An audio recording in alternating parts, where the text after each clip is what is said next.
on you anyway, what led me into it, and then what kept me in it for so long. Because this is sort of the mystery to me now, now I've made my escape. It's really clear to me why it no longer worked for me, why I've come to the conclusion there's no truth in it. But the question of why it held me in its grip for so long is one that still quite fascinates me, and I'm still kind of thinking about that one. So how was it that at the age of 33, that's how old I was at the time, this woman who was educated and reasonably intelligent and in most things pretty sensible, hadn't come from a particularly religious family, had never been susceptible to believing in things like ghosts or astrology or anything of that kind. What was it that led me into Christianity? And there are sort of two ways of looking at that. There's the immediate, what were the circumstances at the time that made me feel the need for something like Christianity in my life. But then almost more interestingly perhaps is trying to trace back in my previous life what it was that had sown the seeds that later led to me thinking that Christianity might be the answer when I was in that state of emotional need. Since the answer isn't that obvious, given that I didn't come from a family that had indoctrinated me very heavily in the subject.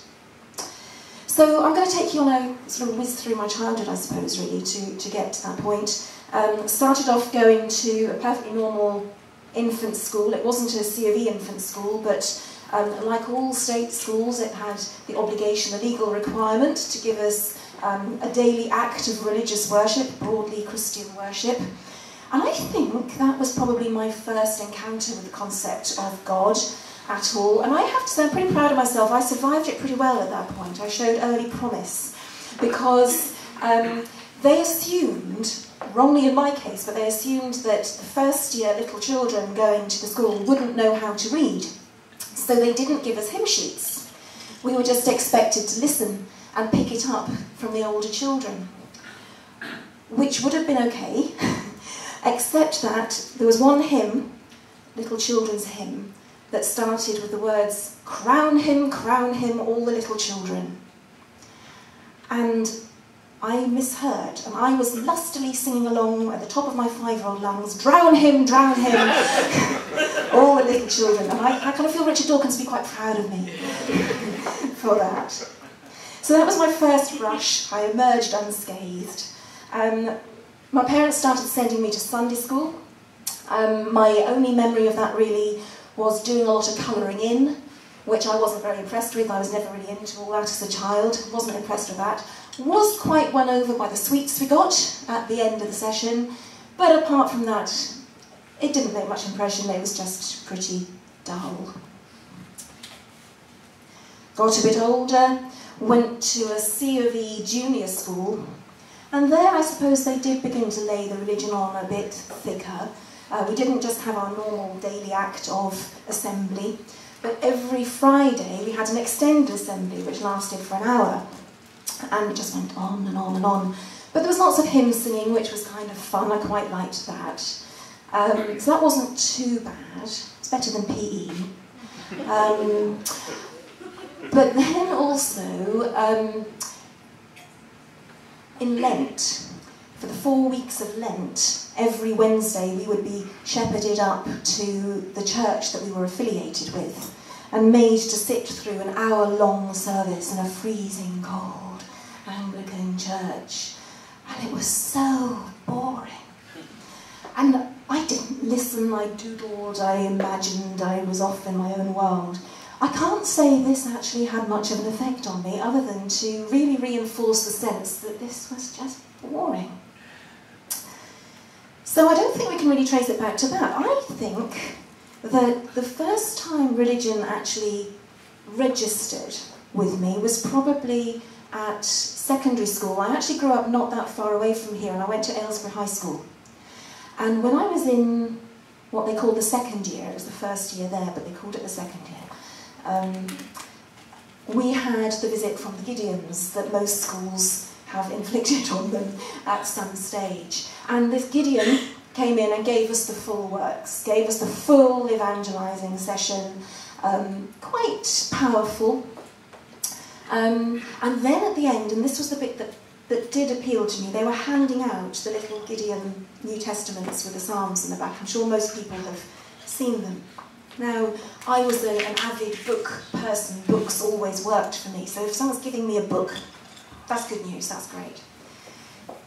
Also, and this is going to sound really weird, but any psychologist, if there's any psychologist here, they will know that the human brain works in very strange ways, and the slightest, oddest things can influence us.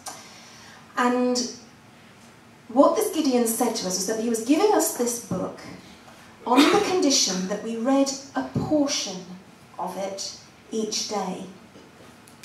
This is the weird bit. I have always loved the word portion. I can't explain that. It just sounds so nice, portion. And it kind of sounds so controlled and neat. And just something about it appealed. And the idea of breaking this book down into portions, it just felt right. So I liked that.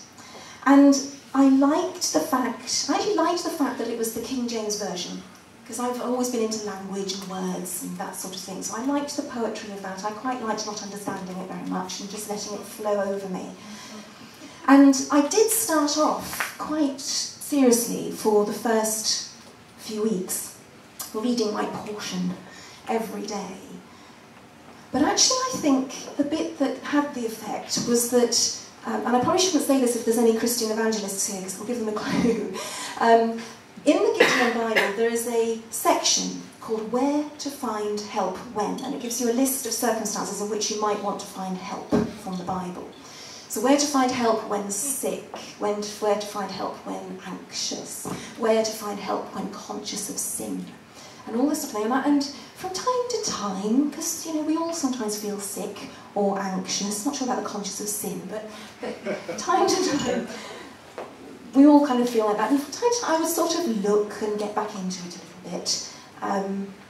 So that kind of started, just preparing the ground, I suppose, a little bit. But not ever so seriously. And I remember in the summer before I went off to university, I was at home, I was alone at home, it was during the day, during the school holiday, and there was a knock at the door, and I opened the door, and there were a couple of Jehovah's Witnesses. And they said, "Do you believe in God?" And I said, "No." And they went away, and I closed the door, and I thought, what have I done? Oh my God, where's the thunderbolt? And I was actually quite horrified that I had spoken out loud that I didn't believe in God.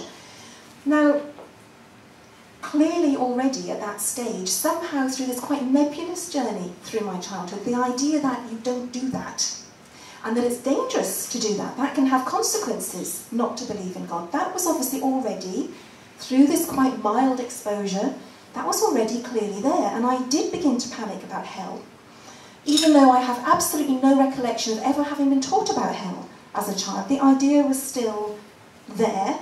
Clearly I had encountered it somewhere, and it was there, and I got quite panicky, and I thought, ooh, maybe I ought to look into this, maybe I ought to give it a go. And that's where the first interest started. And I was quite keen at that time to start going to church, but my mother was mildly religious, not ever so, but was kind of religious. My father was very hostile to religion, and he was quite a difficult man, and I was soon going to university, and I knew that if I started going to church now, it would cause trouble in the house. He wasn't an easy person. So I thought, well, look, in a few months' time, I'll be at university, I can do what I like. And then when I was filling in the forms to go to university, one of the questions they asked was, would you like to meet one of the chaplains when you get here? And I thought, okay, yeah, I'll do that. So I ticked the box to say I'd like to meet the Methodist chaplain, because my mother was Methodist and that was the Sunday school I'd gone to, so I was presumably a Methodist. So, did that. Got up to university, and just about my first day there, knock at the door, a couple of people from the Methodist Society, students from the Methodist Society, knocking at my door, obviously got my name through the Methodist chaplain, giving me a welcome, being really friendly, coming in for tea and coffee, helping me to settle in, telling me what was where, and you know, how how to negotiate my way around the student union and how to cope with this and how to cope with that, and to invite me, of course, to the service at the church on a Sunday and to go along to the Methodist Society meeting that would take place at the end of it. And they were really friendly and they were nice, and what I think was so effective about that visit was that, as all the students here know, when you first go to university, especially if you're away from home, and it's the first time you're away from home for any length of time, it's pretty overwhelming. I was looking forward to it, I was excited about it, I felt positive about it, but I still felt very, very small and a bit lost. And this seemed like a ready-made way of establishing a life and making friends and getting a sort of rhythm to my week and structure to it, and just getting a sense of belonging. I think this is the reason why student atheist and secular societies are so very, very important, and why you're doing such a really important task by doing what you do, because you provide an alternative structure for people to get that sense of belonging and just being part of it and knowing their way around the system, which in my day was only really provided by the religious groups. So I went along. I hadn't been to I don't think I'd ever been to a full church service. I think I'd only ever been to Sunday school, so I was a bit bewildered by my first church service. I didn't know any of the hymns, didn't know when to stand up, when to sit down. It was all a bit strange, but I just kind of liked the sense that people were taking care of me. And this was all aided and abetted by the fact that I was a teenager and developed the most massive teenage crush on the Methodist chaplain. This has to be taken into account. And the theology of this chaplain was a very liberal theology. He taught that the Bible wasn't to be taken literally, that it was to be interpreted as a metaphor, and that the great sin, the great thing to avoid as a Christian was you mustn't rationalise. You have to immerse yourself in the mystery. And mystery was a word I heard over and over again. A mystery. And I was 17. I liked the idea of being wrapped up in a mystery and life being exciting and full of things I didn't quite understand. That felt good. So this all appealed, as did the chaplain. So I chose at that point to get baptised and confirmed all in one go when I was 18. And I remember, as I went forward to be baptised, kind of thinking that something special must happen at the moment I'm being baptised, and feeling a wee bit let down that actually it didn't. The first of many disappointments. So that was my introduction into it at university. For the rest of my first year at university, I stayed very much involved.